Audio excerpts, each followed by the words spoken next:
반갑습니다. 우리 옆에 있는 분들하고 인사 좀 나눌까요? 안녕하세요. 반갑습니다. 한 주 동안 안녕하셨습니까? 오늘 귀한 예배 자리에 오신 여러분들 주님의 이름으로 환영합니다. 하나님 주시는 귀한 은혜가 있기를 간절히 축원합니다. 예수님 주변에 항상 사람들이 있었습니다. 어디를 가시든 언제든지 항상 예수님 주변에 사람들이 있었는데 두 종류의 사람이 있었던 것 같습니다. 하나는 예수님의 호의적인 사람들이 있었고 또 하나는 예수님에게 적대적인 사람들이 있었습니다. 우리가 지난주에 살펴보았던 누가복음 1장부터 11장에 보면 예수님을 비방하고 비판하는 사람들이 있죠. 누구입니까? 바리새인들과 서기관들입니다. 이 사람들이 안식일의 문제를 가지고 예수님을 비난합니다. 우리가 이 땅을 살아갈 때 항상 모든 사람들이 우리에게 호감을 갖는 건 아닌 것 같아요. 예수님께서 진리를 가르치셨고 예수님이 병자를 고치셨고 귀신도 쫓아주셨고 선한 일을 많이 하셨지만 항상 예수님을 대적한 사람들이 있었습니다. 그러니까 우리가 모든 사람에게 사랑받을 수 있는 것은 아니다라는 생각을 갖고 그런 것들로부터 우리가 좀 자유함을 얻는 것도 필요한 줄 압니다. 그런데 예수님에게 호의적인 사람들을 보면 삼중 구조로 되어 있는 것을 볼 수가 있는데 첫 번째가 무리들입니다. 무리들. 오늘 본문의 17절 말씀을 보시면 이런 표현이 있습니다. 17절 한번 제가 봅니다. 예수께서 그들과 함께 내려오사 12 제자들과 함께 산에서 내려오셨습니다. 평지에 서시니 그 제자의 많은 무리와 예수의 말씀도 듣고 병 고침을 받으려고 유대 사방과 예루살렘과 두로와 시돈의 해안으로부터 온 많은 백성도 있더라. 여기 보니까 많은 백성이라는 표현이 나오죠. 많은 백성이 있더라. 19절에 보면 온 무리가 예수를 만지려고 힘쓰니 이는 능력이 예수께로부터 나와서 모든 사람을 낫게 함이로라 그랬습니다. 17절에는 많은 백성이라는 표현, 19절에는 온 무리라고 하는 표현이 나옵니다. 이 사람들은 어떤 사람이냐? 예수님의 은혜를 받기 위해 나온 사람들입니다. 병이 들었습니다. 때로는 귀신이 들리기도 했습니다. 주님의 은혜, 주님의 능력이 필요해서 주님께 나온 사람들을 백성 또는 무리라는 표현으로 쓰고 있습니다. 이 사람들은 철저하게 예수님의 은혜가 있어야 살아가는 사람들이었고 주님의 능력을 기대하고 나왔던 사람들입니다. 사실 우리의 믿음 생활도 보면 예수님의 은혜, 예수님의 어떤 도움을 통해서 우리가 믿음 생활을 시작합니다. 나에게 아무런 부족함이 없으면 예수 믿으려고 하지 않을 거예요. 그런데 마음에 상처가 있거나 아픔이 있거나 고통이 있거나 사업이 잘 되지 않거나 어떤 어려움이 있기 때문에 그 문제를 해결하기 위해서 교회에 나오고 기도하다가 보니까 예수를 믿고 구원받게 되었다라는 사실인 것이죠. 어느 목사님이 그런 자기 교회 한 청년에 대해서 이런 이야기를 합니다. 자기 청년이 이제 신방을 요청을 해서 신방을 하기 위해서 교족부를 들여다봤다는 거예요. 교족부를 보면 우리 교회는 그건 없는데 그 교회 교족부에는 헌금을 한 것도 거기에 기록되어 있다는 거예요. 그래서 딱 보니까 헌금을 하나님 앞에 드렸는데 그 교회에서 가장 헌금을 많이 하는 사람 가운데 한 청년이었다는 거예요. 그래서 아니 웬 청년이 이렇게 헌금을 많이 할 수 있나? 그리고는 이제 그 청년을 신방하여서 청년과 이야기를 하는데 그 청년이 회사를 운영하는데 그 회사 이름이 워십 앤 플레이랍니다. 워십 앤 플레이. 영어로 이제 된 이름인데 이 이름을 한국말로 표현하면 뭐냐면 예배와 기도. 회사 이름이 예배와 기도라는 거예요. 자기가 회사를 이제 설립을 하고 하는데 너무너무 되지 않아가지고 할 일이 없더랍니다. 그래서 6개월 동안 매일같이 새벽에 나와서 하나님에 엎드려 기도하는 것밖에 없어서 엎드려 기도했는데 어느 날 하나님께서 길을 열어주셔서 회사가 번창하게 되었다는 거예요. 그래서 하나님 앞에 헌금을 드리고 그리고 이름을 워십 예배와 기도라는 그 회사 이름으로 하고 지금까지 주님의 은혜 가운데 있다라고 하는 고백을 합니다. 하나님께 우리가 제일 먼저 나올 때 우리는 주님의 은혜를 구하기 위해서 나옵니다. 하나님의 은혜를 구하고 하나님의 능력을 체험하게 되어지죠. 이 백성들처럼 이 무리들처럼 저와 여러분들이 하나님의 능력을 많이 체험하면 좋겠습니다. 죽은 믿음이 아니라 살아있는 믿음을 통해서 하나님의 살아계심과 하나님의 능력을 체험하고 정말 하나님이 나를 사랑하셔 하나님의 능력이 있어 이 고백이 가득한 귀한 성도들이 되기를 주님의 이름으로 소망합니다. 그런데 이 백성들, 이 무리들은 한 가지 단점이 있어요. 뭐냐면 주님의 은혜를 사모하고 주의 능력을 겸하기를 원하지만 주님을 위해서 고난받으려고 하지는 않습니다. 마치 팬과 같은 사람들이에요. 예수님의 팬이었던 거예요. 예수님을 따라가면, 예수님과 함께하면 능력을 얻고 은혜를 받는다라는 건 알았지만 주님을 위해서 고난받는 것은 몰랐던 사람들입니다. 그래서 주님이 고난당할 때 그들은 도망갔어요. 주님이 고난당할 때 오히려 그들은 주님을 비난하기도 했습니다. 오늘 예수님께서 우리에게 원하시는 것은 우리가 주님을 온전히 섬기는, 주님과 함께하는 믿음의 사람들이 되기를 소망하고 계십니다. 주의 은혜만 구하는 성도 여러분이 아니라 주님을 위해서 기꺼이 헌신할 수 있고 고난도 함께 받을 수 있는 귀한 믿음의 성도들이 되기를 주님의 이름으로 축복합니다. 로마서 8장 17절 말씀에 보면 이런 말씀이 있습니다. 로마서 8장 17절을 보시면 제가 한번 읽어봅니다. 자녀이면 또한 상속자 곧 하나님의 상속자요 그리스도와 함께한 상속자니 우리가 그와 함께 영광을 받기 위하여 고난도 함께 받아야 할 것이니라. 여기 보시면은 우리를 하나님의 자녀라고 얘기했고 하나님의 상속자, 즉 다시 말하면 천국의 유업을 함께 누릴 하나님의 자녀라고 이야기합니다. 그런데 그 뒷부분에 보면 뭐라고 말하냐면 그리스도와 함께한 상속자이니 우리가 그와 함께 영광을 받기 위하여 고난도 함께 받아야 할 것이다. 뭘 얘기해요? 주님과 함께 영광을 얻기 위해서 무엇도 함께 받아야 합니까? 고난도 함께 받아야 할 사람들입니다. 예수님을 위해서 기꺼이 고난받는 자가 되기를 소망합니다. 주님이 이렇게 말씀하죠. 나를 따라오려거든 자기를 부인하고 자기 십자가를 지고 나를 쫓으라. 정말 주님을 위해서 기꺼이 고난도 함께 받는 귀한 믿음의 성도 여러분 될 수 있는 그 믿음의 자리에 이르기를 주님의 이름으로 간절히 축원합니다. 두 번째로 예수님과 함께 했던 사람들은 제자들이라고 표현되어 있습니다. 다시 누가복음 6장 말씀을 가봅니다. 6장을 보시면 12절과 13절 한번 제가 읽어보겠습니다. 12절 13절 이때 예수께서 기도하시러 산으로 가사 밤이 새도록 하나님께 기도하시고 밝음에 그 제자들을 부르사 그 중에서 12를 택하여 사도라 칭하셨으니 그랬습니다.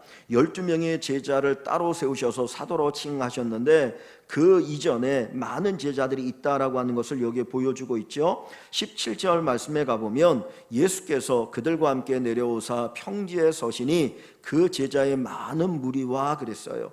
예수님이 12제자를 특별히 세우시고 내려오셨는데 그 평지에 누가 있었냐면 많은 제자들이 거기에 있었다라는 거예요. 그러니까 예수님 주변에 있던 두 번째 사람들은 누구냐면 제자들입니다. 이 제자들의 숫자가 얼마나 되는지 모르겠는데 누가복음 10장에 가보면 70인의 제자가 나와요. 예수님이 70명의 제자들을 전도 여행을 보내시거든요. 그러니까 예수님의 또 다른 제자들이 70명인지 얼마나 되는지 모르겠지만은 많은 수의 제자들이 있었다라고 하는 것을 말씀하고 있습니다. 그러니까 두 번째 예수님과 함께 했던 사람들은 예수님의 제자들입니다.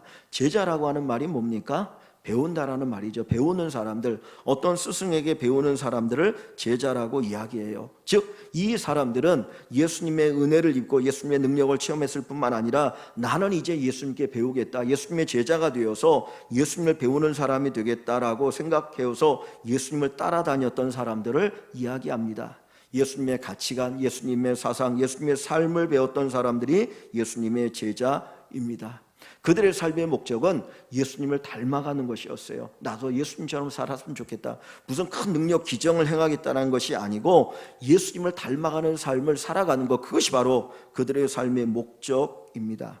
여러분, 교회들마다 제자 훈련이란 말을 많이 씁니다. 제자 훈련이란 말을 많이 써요. 제자 훈련을 받아서 제자가 될 수도 있겠지만 그 훈련을 뛰어넘어서 정말 우리의 마음속에 예수님을 닮고자 하는 마음이 있어야 한다는 거예요.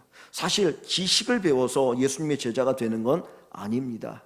세상에 제자들은 스승의 지식을 배우거나 스승의 기술을 배우죠. 그 스승이 가지고 있는 기술을 배워서, 그 스승이 가지고 있는 지식을 배워서 살아가기 위해서 제자가 되거든요. 그런데 우리 성도들은 예수님의 제자가 된다라고 하는 것은 예수님의 삶을 배우는 것을 이야기합니다. 예수님이 어떻게 사셨는지, 예수님이 어떤 마음과 성품을 가지고 사셨는지를 배우는 사람들이 예수님의 제자가 되는 것입니다. 여러분, 우리가 신앙생활하고 있습니다. 우리가 예수 믿은 지 오래되었는데 얼마나 우리 안에 예수님을 닮아가고 있는가 한번 생각해 보았으면 좋겠습니다. 정말 예수님을 닮은 사람이네, 정말 예수님의 모습을 볼 수 있네, 그 고백이 저와 여러분들에게 꼭 들려지기를 간절히 소망합니다. 마태복음 28장에 보면 예수님이 승천하기 전에 그 사람들을 불러 모아놓고, 제자들을 불러 모아놓고 이렇게 말합니다. 모든 족속을 제자로 삼아 성부와 성자와 성령의 이름으로 세례를 주고 내가 너희에게 분부한 것을 가르쳐 지키게 하라. 하나님의 말씀대로 살아가는 사람들, 그 제자를 삼을 것을 이야기하고 있습니다. 그래서 오늘 저도 설교를 하지만 설교하는 저나 말씀을 듣는 여러분들이나 우리 모두가 말씀을 듣는 것으로 끝나는 것이 아니라 이 말씀대로 따라 살아가는 귀한 삶이 되었으면 좋겠습니다. 말씀이 육신이 되어, 말씀이 육신이 되어 그랬잖아요. 말씀이신 예수님이 이 땅에 육신을 입고 오신 것처럼 하나님의 말씀이 우리의 삶을 통해서 육신으로, 행위로 드러날 수 있기를 소망합니다. 그래서 저분은 진짜 예수님의 제자야, 예수님의 제자야, 저분을 보니 예수님이 살아계시어 그 고백이 꼭 들려질 수 있기를 간절히 축원합니다. 우리가 예수를 믿고 구원받아서 다 된 것이라고 생각할 수 있는데 그렇지 않다는 겁니다. 하나님께서 우리를 예수 믿게 하신 궁극적인 목적이 어디에 있을까요? 성경 한 구절만 찾아봅니다. 좀 띄워주면 좋을 것 같은데, 로마서 8장 29절과 30절에 있는 말씀입니다. 로마서 8장 29절과 30절. 29절과 30절 말씀, 우리 두 절 말씀 한번 같이 읽어볼까요? 우리가 알거니와 하나님을 사랑하는 자 곧 그의 뜻대로, 죄송합니다. 28절을 제가 읽었네요. 29절부터 같이 봅니다. 하나님이 미리 아신 자들을 또한 그 아들의 형상을 본받게 하기 위하여 미리 정하셨으니 이는 그로 많은 형제 중에서 맏아들이 되게 하려 하심이라. 또 미리 정하신 그들을 또한 부르시고 부르신 그들을 또한 의롭다 하시고 의롭다 하신 그들을 또한 영화롭게 하셨느니라. 아멘. 요 29장과 30절의 말씀을 구원의 서정이라고 신학에서 이야기합니다. 그러니까 구원의 서정이라는 뭐냐면 하나님께서 우리를 구원하시는 그 과정이 어떻게 되어지느냐, 요걸 보여주는 것을 구원의 서정이라고 이야기하거든요. 그런데 먼저 29절 한번 제가 좀 읽어볼게요. 하나님 미리 정하신 자들을, 미리 아신 자들을, 그래서 미리 아신 자들을, 하나님이 우리를 미리 아셨다라는 표현을 쓰고 있거든요. 이건 뭐냐면 우리가 태어나기 전에 하나님이 우리를 미리 아셨다라는 말을 쓰고 있는 거예요. 그러니까 우리가 이 세상에 태어나기 전에 하나님이 여러분들을 아셨어요. 그래서 에베소서에 보면 창세전에 우리를 미리 택하셨다라는 말을 쓰고 있거든요. 창세전에 택하셨다는 말이 뭐예요? 우리가 세상에 태어나기도 전에 하나님께서 여러분들을 미리 아시고 여러분들을 택하신 것을 이야기합니다. 그래서 다시 볼게요. 그래서 여기 30절 말씀에 보면 미리 정하신 그들을, 미리 아시고 택하신 그들을 또한 부르시고 그랬어요. 하나님께서 여러분들이 태어나기 전에 여러분들을 뭐 하셨다고요? 예정하셨어요. 구원하기로 예정하셨어요. 그런데 여러분들이 언제 예수님을 믿게 됩니까? 어떤 분은 태어날 때 부모님이 예수 믿는 분이어서 태어나자마자 교회 나온 사람도 있고 신앙생활하는 사람도 있고, 어떤 분은 한 40대 50대 되었을 때 친구의 또는 어떤 분의 전도를 받아가지고 예수를 믿게 된 사람들도 있어요. 그죠?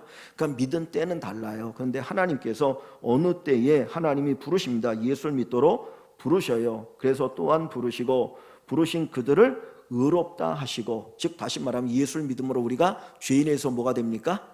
의인이 되는 거예요. 그래서 의인이 되어집니다. 의롭다 하시고 또 그들을 또한 영화롭게 하셨느니라. 즉 다시 말하면 영광스러운 존재가 되게 하셔요. 그런데 이 안에 하나가 빠진 게 있는데 그게 뭐냐면 성화라는 단어가 빠져 있습니다. 성화, 즉 다시 말하면 거룩하게 된다라는 말이에요. 거룩하게 된다. 그러니까 하나님께서 우리가 태어나기 이전에 미리 아셔서 구원하기로 예정하시고, 그리고 우리를 하나님의 때에 부르시고 우리 안에 믿음을 주시고 죄를 회개하게 하시고, 그리고 우리를 의롭다 하시고 우리를 날마다 거룩하게 만들어 가시고, 그리고 저 하늘에서 우리를 영광스럽게 하셔요. 이것을 성화라고, 구원의 서정이라는 말을 쓰고 계시는 거예요. 그래서 우리가 이 땅에서 예수 믿고 나서 우리에게 이루어지는 일들이 뭐냐면 거룩해 되어지는 걸 얘기합니다. 즉 다시 말하면 예수를 닮아가는 삶을 이야기하는 거예요. 그래서 여기 27절 한번 봅니다. 29절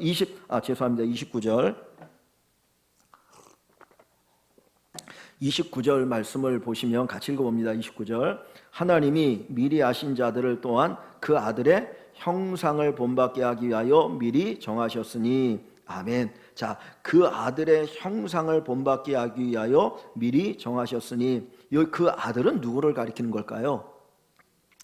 예수 그리스도를 가리키는 거예요. 그러니까 하나님의 아들 예수 그리스도를 가리킵니다. 그래서 우리를 구원하신 이유가 어디 있습니까? 누구를 본받게 하기 위해서? 예수님을 본받게 하기 위하여서. 그래서 빌립보서 2장 5절에 보면 너희는 이 마음을 품으라 곧 그리스도 예수의 마음이니. 우리가 예수님의 마음을 가지고 살아가야 예수를 닮아갈 수 있기 때문에 예수님의 마음을 품으라고 이야기합니다. 그래서 예수님의 제자가 되는 것, 예수님의 제자가 되는 것, 그것이 바로 우리의 삶의 목적이 됩니다.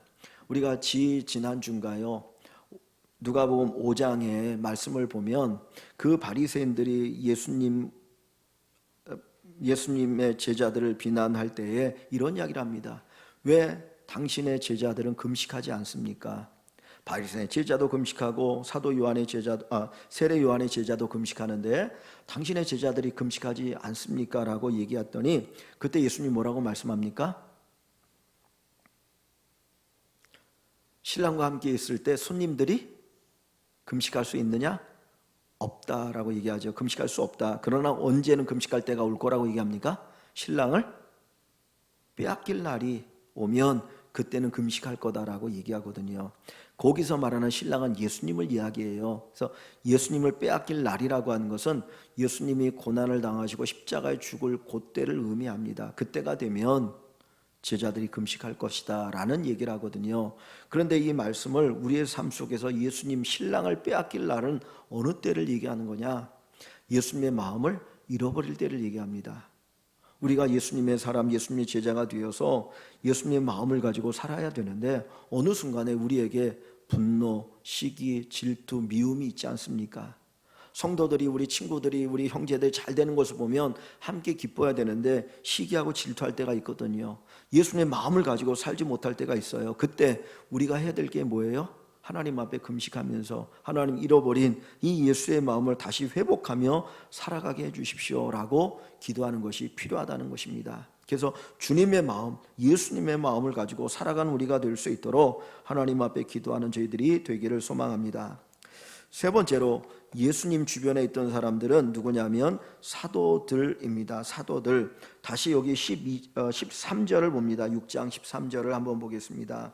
자, 밝음에 예수님이 하늘에 산에 올라가셔서 기도하시고 그 다음 밝음에 아침이 되었을 때 그 제자들을 부르사 그 중에서 12를 택하여 사도라 칭하셨으니 그랬어요. 자, 예수님에게 많은 제자들이 있었다고 그랬지요. 많은 제자들이 있었는데 그 중에서 12명을 택하셔서 그들을 뭐라고 하십니까? 사도라고 이야기합니다.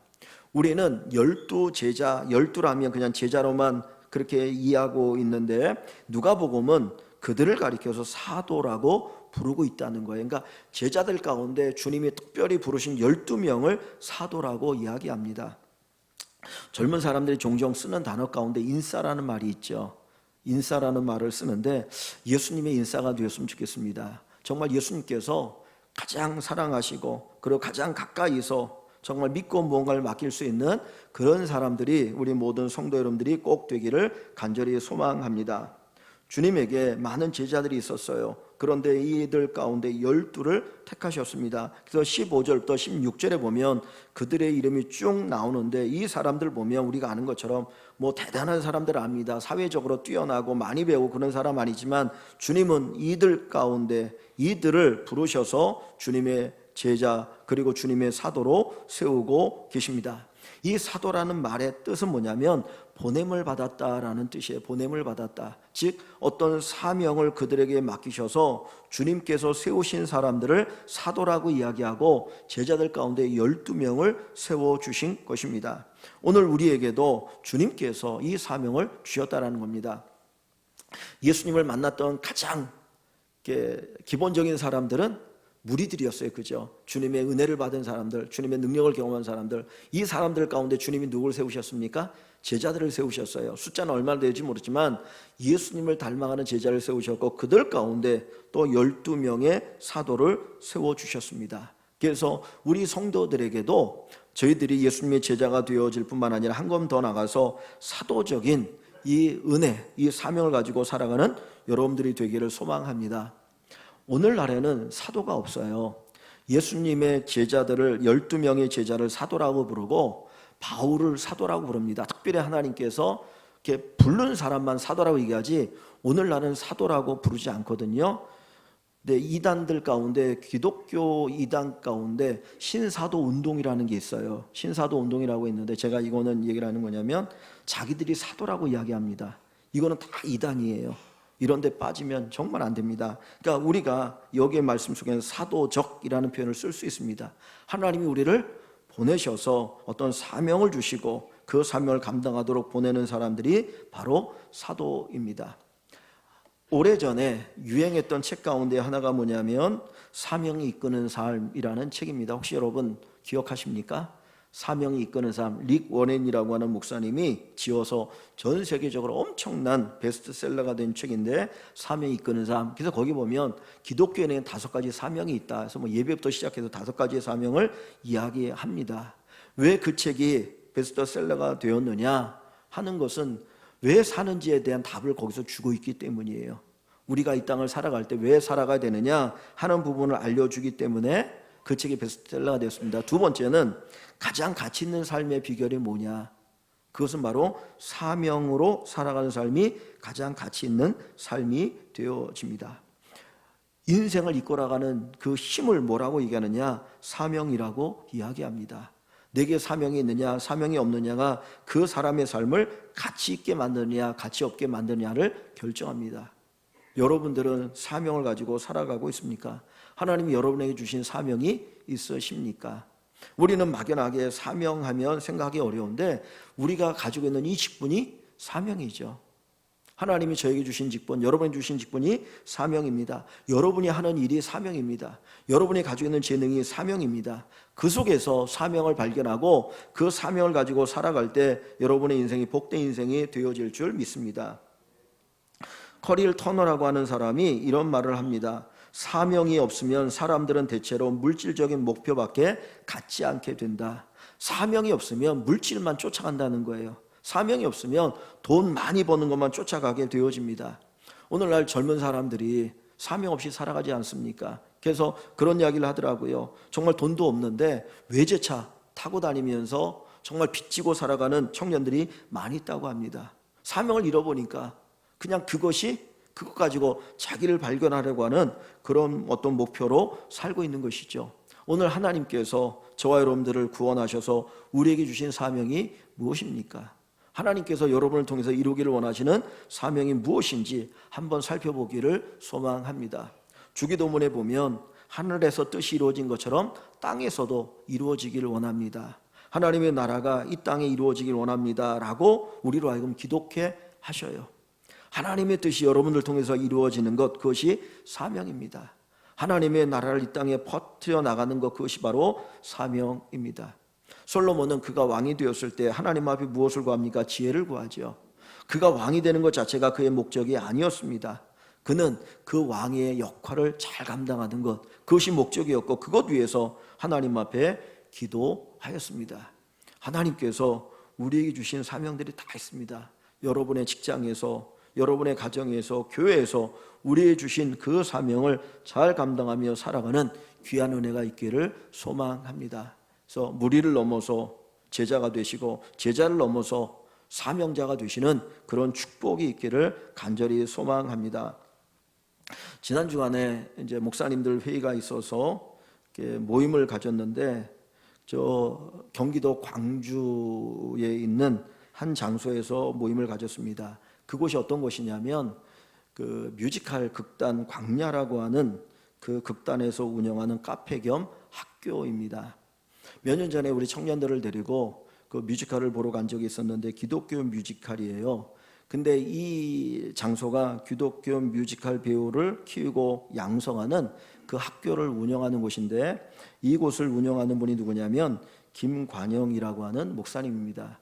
이제 후배 목사님인데, 이 뮤지컬 극단을 운영하면서 대한민국 뮤지컬 대상도 이제 수상을 하면서 아주 뛰어난 그 뮤지컬을 만들어 갑니다. 그래서 이제 같이 얘기를 하면서 무슨 얘기를 했냐면, 요즘은 뮤지컬을 만들거나 뭘 만들 때 적당히 만들면 사람들이 안 온다는 거예요. 그러니까 기독교 뮤지컬이니까 교인들 보고 다 오십시오 그런다고 오느냐, 그렇지 않다는 거죠. 왜냐하면 워낙 브로드웨이 뮤지컬 대형 작품들을 많이 보기 때문에 거기에 이렇게 수준이 맞춰져 있어서 그냥 뭐 대충 만들면 안 오기 때문에 정말 잘 만들어야 된다. 그래서 잘 만들고 합니다. 그분이 대학로에서 이제 소극장을 가지고 운영을 하다가 지금은 저 강남에서 운영을 하고 있거든요. 근데 그 객석 점유율이 아주 상당합니다. 그래서 많은 분들이 와서 그걸 보는데, 어떤 사람들은 한 작품을 3번, 4번, 뭐 여러 번씩 보면서 은혜 받았다라고 얘기하고 아주 작품성에 뛰어난 것에 대해서 이야기를 하기도 합니다. 제가 가서 이제 얘기를 하면서 물어보니까 거기 대안학교가 있는데 초등학생, 중학생, 고등학생 그리고 대학에 해당되는 것까지 있는데 한 35명 정도 된다고 그래요. 그래서 초등학생들부터 시작해서 중학생, 고등학생들에게도 이 뮤지컬 배우를 만들기 위해서, 기독교적인 뮤지컬 배우를 만들기 위해서 어렸을 때부터 그것을 가르치는 학교를 만들어서 운영을 하는데, 이제 거기에 뭐 그 자기 건물이 아니니까 임대료를 내고 그 건물을 이렇게 리모델링 하는데 10억인가를 들었대요. 그래서 한 10년을 사용하는 걸로 이제 계약을 맺고 운영을 하는데, 정말 문화선교를 위해서 그 일을 합니다. 근데 이 후배 목사님이 어렸을 때부터, 중학교 때부터 이 연극단을 자기가 만들어 가지고 그걸 했는데, 그 처음에 만들어진 이름이 뭐냐면 말죽거리라고 하는 그 극단이었어요. 말죽거리. 왜냐하면 양재동을 말죽거리라고 하지 않습니까? 그래서 거기에서 학교를 졸업해서 거기서 하면서 신학을 공부하면서 자기는 문화선교를 하겠다. 그래서 문화선교를 하겠다. 그래서 대학로에서 그냥 처음에 거기에서 이걸 하면서 사람들 모아놓고 예배를 드리고 그러면서 이 이제 극단을 만들어 가지고 하는데, 지금은 뛰어난 극단이 됩니다. 그분의 그 목적, 그건 뭐냐, 문화선교였어요. 하나님께서 그에게 어떤 주신 은사 그리고 부담감, 이것을 가지고 문화선교를 하면서 지금도 뛰어나게 하고 있습니다. 오늘 하나님께서 우리에게 주신 사명이 있어요. 저에게 주신 사명이 있습니다. 한 사람 한 사람 가만히 생각해 보면 나에게 주신 사명이 무엇인지를 발견하고 그 사명을 위해서 살아가는 귀한 성도 여러분들이 되면 좋겠습니다. 내게 주신 목적, 내게 주신 직분이 무엇입니까? 저는 목사죠. 또 여기 장로님들 계시고 권사님들 계시고 집사님들 계시고 다 그 직분이 사명입니다. 여러분에게 은사가 있습니까? 재능이 있습니까?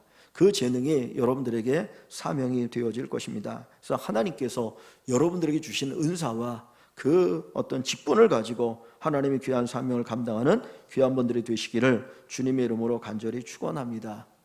이 12명의 제자들의 이름, 이 사도의 이름은 천구에 기록되어 있습니다. 그 문에, 그 기초석에 이 제자들의 이름이 기록되어 있다. 12사도 이름이 기록되어 있다. 즉 이야기 뭡니까? 가장 가치 있고 소중한 이름이 이 사도의 이름이라는 것이죠. 그래서 저나 여러분들이나 하나님이 우리에게 주신 이 사명 가지고 제대로 살아가는 귀한 축복이 넘치기를 주님의 이름으로 간절히 축원합니다. 이 은혜가 우리 모두에게 있기를 주님의 이름으로 간절히 축원합니다.